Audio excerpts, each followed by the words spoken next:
In 2015, New York University did a study where they surveyed 128 college students. Now, out of 128 college students, 49% reported back that they felt an overwhelming deal of stress every day.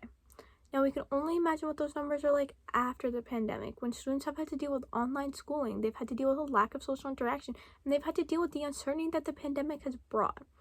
Now, today, I'm here to convince you that mental health days are important and they should be seen as an excused absence for schools. Now, I, like many other students, have struggled with depression, anxiety, and stress, and I didn't realize how bad it was until the pandemic hit. And coupled with a heavy workload and a lack of motivation and a lack of social interaction that I used to get from school, I began to struggle. And with everything else going on in the world, I thought my professors would be more understanding, but they weren't. I emailed them my circumstances, and they told me that if I wanted to miss school, I needed a doctor's note. And if I didn't show up with one, then I would have points taken off my grade. A lot of teachers did do that. And that only made my mental health worse, and that's why this topic is so important to me. In order to persuade you that mental health days should be an excused absence, I will discuss how students' mental health is getting worse and how this will help the problem. Now, students' mental health is taking a toll. They've been taking a toll across all of America, where they have reported higher rates of depression, anxiety, and other mental illnesses than ever before. Now, according to the New York Times article, Teens Are Advocating for Mental Health Days Off of School by Christina Karen, University of Michigan C.S. Motts Children's Hospital surveyed parents in January 2021, and almost half reported back that their teenagers were showing signs of new or worsening mental health. On top of that, Sasha Slane and Alyssa Roth discussed an article published by APM Reports how a national survey of college students was done in 2020 showed that 40% experienced depression, 33% struggled with anxiety, and about 14% have considered suicide in the past year. And here we have a graph that shows the mental illnesses and how they've worsened over the past couple of years. Now, a problem is that students do not receive the proper resources at school to handle their mental health. There's a lack of counselors across America. Sasha and Alyssa both discussed in their article Under Pressure that was published in 2021 that according to a survey of directors of college counseling centers in 2020, almost 90% reported an increase for demand in their services, although enrollment for many colleges stayed the same. Now, they also used interviews of Genovic and Morello, both who are students at Skidmore College, who cannot get access to mental health resources. They both went separately at separate times to the mental health resource, to the counseling center on campus, and they were both sent away because their situations were not considered emergencies, and that they did not have appointments for them anytime soon.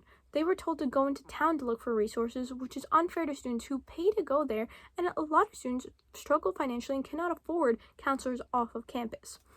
What's even worse is that some schools don't even provide mental health resources. And Under Pressure again, they found out that Policy 6.4 in Virginia states community colleges in the state of Virginia do not have mental health resources for students. Now, students need mental health days to relieve stress, anxiety, and depression, and more if there's a lack of counselors or even no counselors at all on their college campuses. Now, Cross Sabres highlights a discovery that was made by the American College Health Assessment, and it showed that how stress can cause more than 25% of students to report having trouble finishing a class or receiving lower grades. An obvious, helpful solution was for students to take time for themselves to figure out what they need to do to catch up on homework or to have self-care. Now, Catherine Gurritz, in her article, Why More Schools Are Excusing Student Absences for Mental Health, published by Education Week, brings expert testimony. Jill Cook, who's an executive director to the American School Counselor Association, to back up the claim that mental health days are an effective way to manage stress and one's emotions. Now, in conclusion, mental health days are important and should be a valid school absence. After hearing statistics about how students are struggling with their mental health, coupled with listening to the personal stories of Genovic and Morello, it is clear that colleges are not equipped to handle the mental health issues, so students have to take their matters into their own hand, and if that means taking a mental health day every once in a while, that is a fair claim, and professors should not be allowed to take points off their grade because of that. Mental health days should be considered an excused absence for all students across America. Now, the article Under Pressure includes a startling statistic that was in a study by the CDC, which it claims that a quarter of 18 to 24-year-olds that were surveyed reported seriously considering suicide in the past 30 days. Now, I want everyone to visualize in the audience, what if that was a student that you knew personally? Or what if that was one of your family members who were still in college or high school? How would you feel if you found out they were one of the students who were surveyed? I want you to walk away from this speech understanding how many students are struggling and how mental health day can help them get back on track. Thank you.